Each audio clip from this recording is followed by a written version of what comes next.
Bem, em primeiro lugar, queria desejar a vocês boa sorte na prova. Acho que os temas para os quais eu fui convidado para falar são extremamente importantes. Gostaria de presencialmente estar aí com vocês, mas dada a impossibilidade, talvez uma reflexão sobre a floresta amazônica, sua importância, possa ajudar vocês também numa possível, inclusive, redação sobre o assunto, já que esta é uma grande pauta, não apenas no Brasil, mas no mundo, né? Em primeiro lugar, abordar o seguinte: hoje a Amazônia, com relação à Amazônia, estão em disputa duas visões ideológicas, basicamente, né? Ideológicas não quero dizer esquerda ou direita, mas formas de ver o mundo, formas de ver o meio ambiente, formas de ver uma floresta. É isso que está em pauta. Bem, então vamos lá. O que é a Amazônia, né? A Amazônia é um grande bioma que, na maior parte, está no território brasileiro, mas em outros países também da América do Sul. Ela é a maior floresta tropical do mundo. É tudo superlativo, né? A maior floresta tropical do mundo. Ela contém a maior bacia hidrográfica do mundo, é o Rio Amazonas e seus afluentes. Ela, na floresta amazônica, está também a maior biodiversidade do mundo. Então, assim, é tudo muito superlativo, é tudo muito grande e, por conta disso, a sua relevante importância. Bem, vamos lá, aquilo que eu falei no começo sobre a visão ideológica, né? Hoje, o governo brasileiro tem uma visão da Amazônia pautada, primeiro, nas riquezas que ela tem, as riquezas minerais, sobretudo, que estão no subsolo da Amazônia e que, para serem retirados, demandam, por exemplo, a retirada da floresta, né, a derrubada da floresta para você tirar ouro, manganês, nióbio, uma série de minerais que estão presentes, além do extrativismo da madeira. Há também hoje uma grande disputa pelo espaço da Amazônia para ampliação da fronteira pecuária, sobretudo pecuária, agropecuária, mas principalmente pecuária. Então, e também existe uma visão dos militares que hoje dominam o atual governo no sentido da ocupação do território. A Amazônia não é vista como um grande bioma com a floresta e toda a biodiversidade, mas é vista como um território a ser ocupado. E existe uma outra visão da qual eu compactuo. A floresta amazônica, ela tem uma riqueza muito grande, mas essa riqueza ela é maior quando a floresta é mantida em pé. Por que isso? Bem, primeiro vamos analisar do ponto de vista até antropocêntrico, ou seja, dos interesses do ser humano.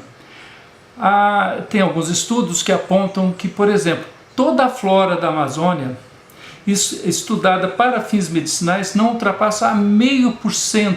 Quer dizer, não se conhece mais que 0,5% de toda a flora amazônica com relação a pesquisas para a produção de medicamentos. Ali podem estar contidas as soluções para a cura de diversas doenças hoje consideradas incuráveis. Então, a biotecnologia potencial que tem a floresta é muito grande. Isso significa, inclusive, dinheiro, recursos, divisas. Existe já uma série de ações de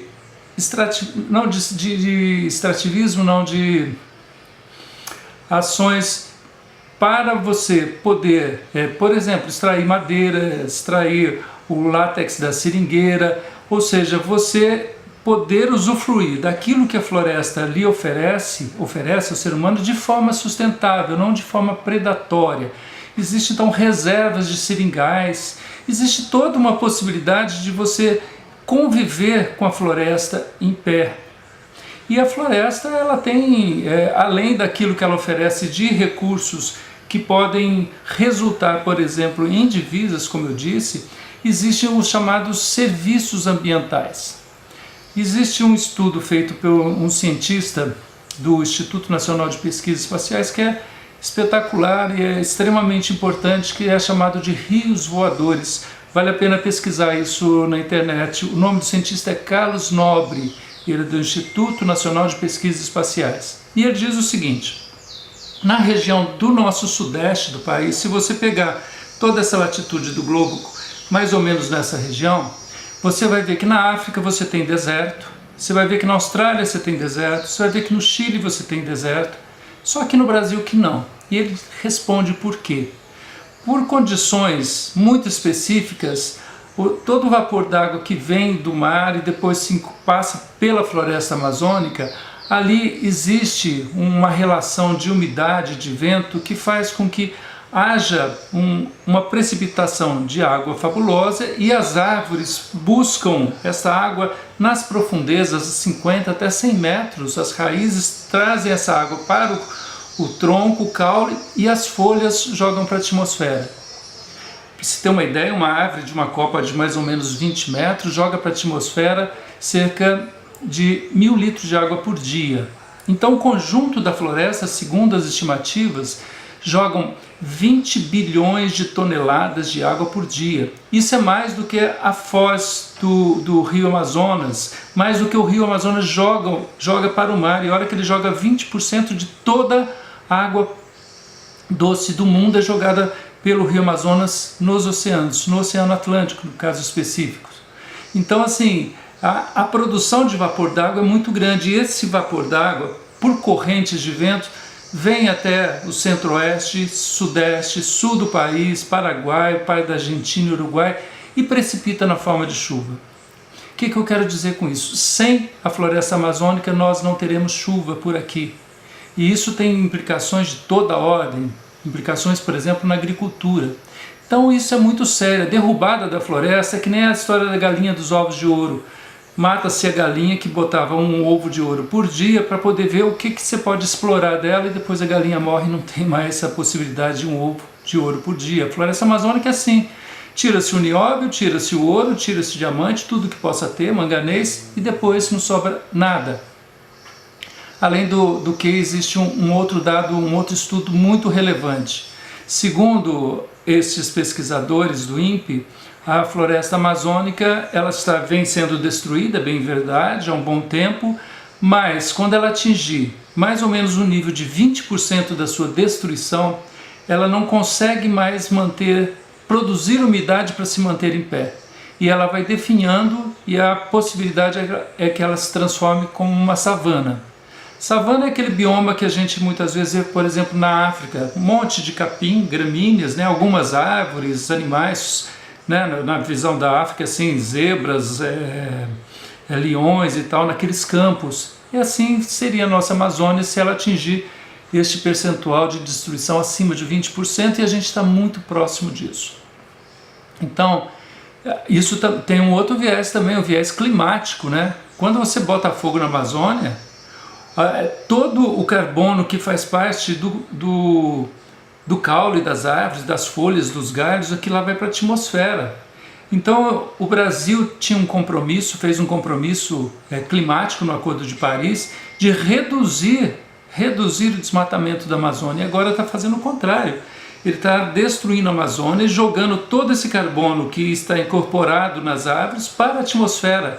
Ou seja, ao invés de fazer o movimento contrário, de reduzir, de reflorestar e aí contribuir para que o planeta não se aqueça mais, a gente está neste momento fazendo o contrário no país. Isso é uma coisa muito séria, e é essa disputa que existe hoje no mundo com relação à Amazônia. É claro que a Amazônia é soberania brasileira, ela é do Brasil. Mas eu vou fazer um paralelo. É como se fosse, por exemplo, o Museu do Louvre em Paris, na França, ou o Museu do Vaticano, os museus que estão lá no país, no Estado do Vaticano, ou o FISI, o Museu do FISI, que fica na Itália. Todos eles são soberanamente de cada um desses países, da França, do Vaticano ou da Itália. Mas é um patrimônio da humanidade. Interessa a toda a humanidade que ele se mantenha íntegro, da mesma forma a floresta amazônica. Ela é uma riqueza muito grande, e ela precisa ser mantida, não como um santuário, como eu disse, assim, dá para explorá-la, inclusive do ponto de vista econômico, entretanto, sem destruí-la.